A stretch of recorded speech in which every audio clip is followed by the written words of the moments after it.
Salut à tous, j'espère que vous allez bien parce que après avoir vu cette vidéo, ça sera plus vraiment le cas. Parce que aujourd'hui, je ne vais pas vous parler d'une série. Même si en ce moment je regarde Angie Tribeca, qui est une comédie what the fuck totalement déjantée, à base de faux raccords improbables et des pires jeux de mots de la télévision. C'est absolument génial. Non, aujourd'hui je vais plutôt vous parler d'un jeu spécialement conçu pour les fans de séries. Je vous rassure, il ne s'agit pas d'un vrai jeu vidéo, parce que si The Walking Dead se déroule plutôt pas mal avec Telltale, c'est malheureusement pas le cas pour le reste des séries. Alors évidemment, il y a toujours du bon et du moins bon avec ces trucs-là, hein. Mais je reste encore traumatisé par l'horreur du jeu NCIS.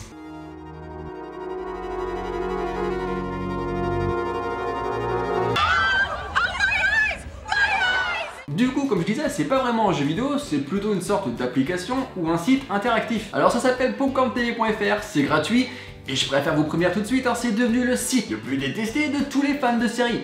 Pas parce qu'il est nul, hein, non, parce que vous êtes sûr de vous prendre la tête en jouant à ce truc. Le principe du jeu est super simple, on fait face à un décor et il y a 66 objets qui font référence à 66 séries.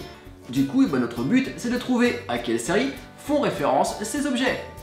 C'est tout. Enfin, c'est tout, préparez-vous à ne plus avoir de vie sociale.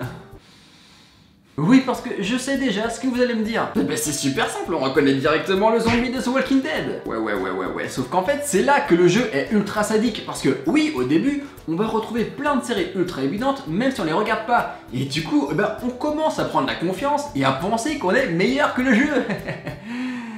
Ben non, parce qu'au fur et à mesure du jeu, les références deviennent de plus en plus complexes. On sait qu'on a déjà vu ces objets, hein, mais on reste bloqué, on est incapable de se rappeler où. Sans déconner, depuis que j'ai découvert ce jeu, j'ai dû passer facilement 1 heure à fermer les yeux et les ouvrir rapidement en fixant un objet avec l'espoir de déclencher quelque chose à l'intérieur. Je me suis jamais senti aussi proche de Mère Simpson depuis que ce jeu existe. Mais pourquoi est-ce que tu tapes pas toutes les séries jusqu'à ce que tu trouves la bonne? Ça, c'est la question que vous pourriez logiquement vous poser, et effectivement, elle est plutôt bonne. Sauf que, petit sadisme en plus de ce jeu, on n'a le droit qu'à 3 erreurs. Et forcément, une fois que les 3 erreurs sont atteintes, la partie est terminée. Parce que oui, j'ai oublié de dévoiler ce tout petit détail, mais le but est de découvrir les 66 séries pour avoir un maximum de points afin d'être positionné le plus haut possible dans l'histoire du classement du jeu. Or, si vous avez utilisé vos 3 vies, votre partie est terminée et votre total de points est validé. Et du coup, si vous n'avez pas récolté assez de points et découvert assez de séries, vous passez tout simplement pour une grosse brêle auprès de tous les autres fans.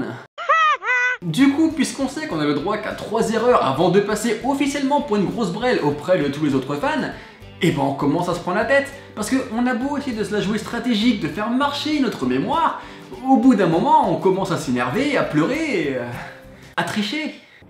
C'est quand même pas de ma faute si avec quelques mots-clés intelligemment trouvés, je trouve tout ce que je veux sur Google. Ça devrait même être récompensé par des points bonus, parce que ça c'est l'initiative, ça. Ouais. Puis ça va, ne jugez pas. Si jamais vous arrivez à trouver à quelle série appartient cette sucette sans tricher, je suis désolé de vous le dire, hein, mais vous avez des gros goûts de merde. Et c'est moi qui vous juge là, parce que cette série, personne n'a envie de la regarder, hein. Bref, je suis désolé, cette vidéo n'avait évidemment pas pour but de vous clasher sur vos goûts de merde. C'est pas grave et c'est pas de votre faute.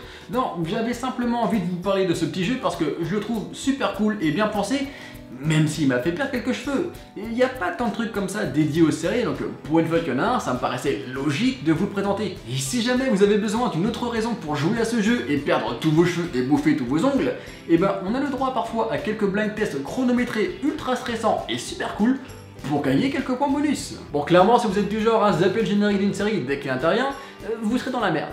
Mais par contre, si vous êtes comme moi et que vous pouvez pas vous empêcher de chanter dès qu'il y a un générique, vous allez kiffer.